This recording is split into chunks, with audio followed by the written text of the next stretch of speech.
Today we're going to be doing a hip 90-90 exercise. I see a lot of different variations to work on this exercise, usually instructed by people who have fantastic hip mobility. So something that's really important is to start wherever you're at. If you want to improve your hip mobility and you try to jump to one of these variations at the depth of where hip mobility can go, you're probably going to get yourself either hurt or at least irritated around the hip joint. Within the hip 90-90 exercise, we're trying to create space for rotation. This is not an engagement exercise, not a control exercise.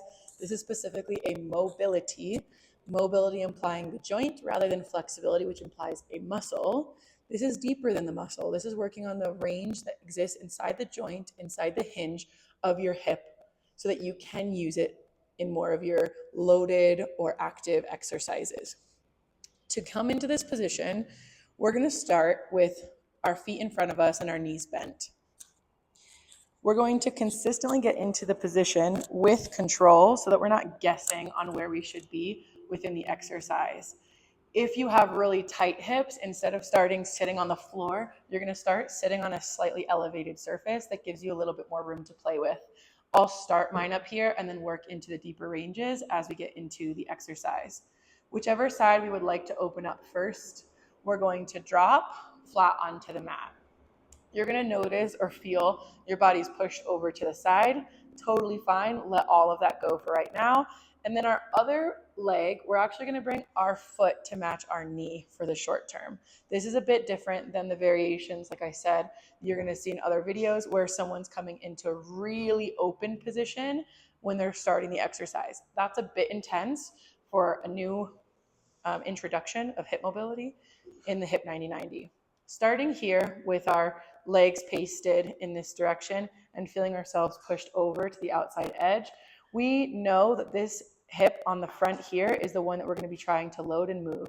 So in order to do that, we're going to try to reduce how much our torso or spine is trying to steal or take the movement. We're going to walk our hands around the front, trying to keep the sits bones down on the step or on the floor, wherever you're at, and the chest proud. And as we come around, you're going to start to feel a opening, pinching, sometimes people describe it as, but a deeper and sharper sensation right around the crease of the hip. We call it the C sign because when people grab their hip and say, it's right here, your hand's in the shape of a C, this is where it should be.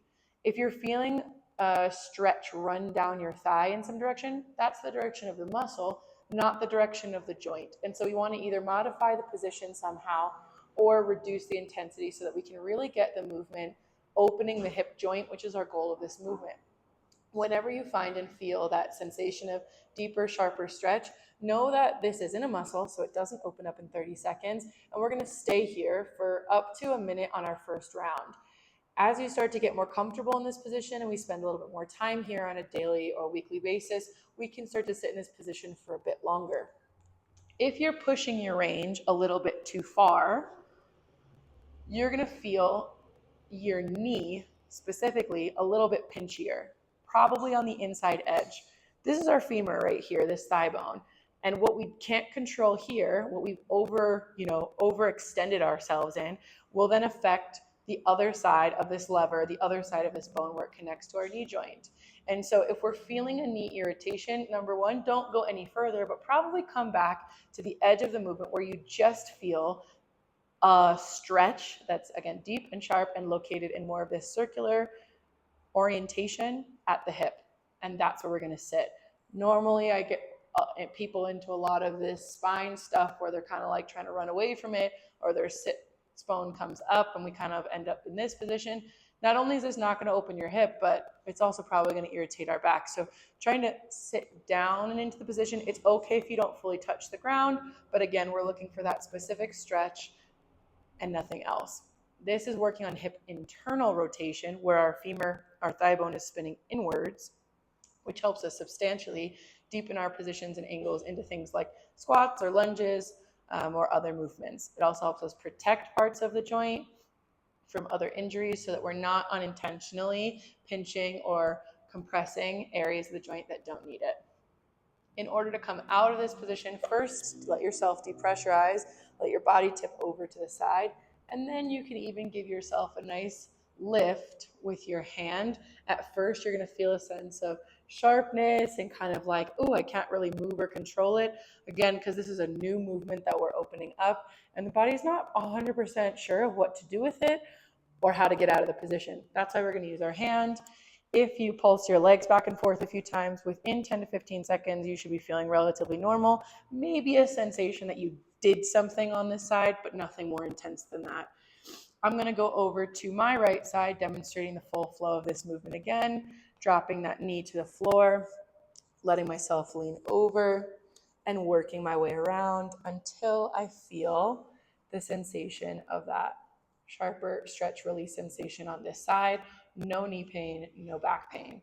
If this all feels really good and you're looking for a tad more, you can move your knee a little bit further open or extend your shin bone a little bit further out.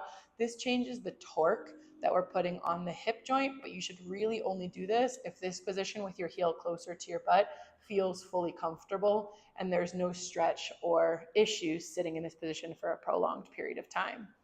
This is not the place to push yourself at all. We can injure or irritate our joints equally as easy as help them based on the position that we're in. It's a little bit of a Goldilocks thing. Stay right in the sweet spot of where you get the sensation you want and nothing else. You're doing perfect and you don't need to be doing anything else to push it any further. Remember to elevate your hips if you feel like this is really congested and tight and you can barely get into these positions. Let yourself come out of the movement slightly if we're feeling any of that knee pinch, and we can stay up into this position for up to a minute on our first round or getting a little bit longer as we practice this movement a bit more. I'm going to hang out here for another second. After creating the movement inside the joint, we then want to engage and control it. So there'll be another series of exercises talking about how to engage muscles from this hip 90-90 position. This variation of the hip 90-90, we're really focusing on internal rotation rather than the much more open variation where we're looking at external rotation and internal rotation at the same time. I just think it's a lot for the pelvis and for the hip joint if we are tight in this area to be stretching multiple directions at the same time. But again, as things open up, we can look at other variations from there forward. Remember to let yourself out of the position with kindness by lifting your knee, letting yourself shake it out a little bit, and then you should feel no more than a slight soreness or presence that you did something in that area. This can be done daily or a couple times a week maybe to start, just to make sure that everything's feeling okay and gradually becomes part of our regular practice. Normally, I don't recommend doing this immediately before working out or loading the movement, like squats or lunges or things that involve a deep hip angle, because we just introduced a bunch of new motion that maybe your hip joint isn't 100% sure how to load or control yet. And then we're at an increased risk for injury within those ranges. Maybe an hour at least before working out is a great place to be warmed up in the hips, but not so vulnerable as to, the moment before we start lifting. It can definitely also be used in a cool down or end of day as well as before. It really depends on your personal preference and what keeps you accountable on using the movement often.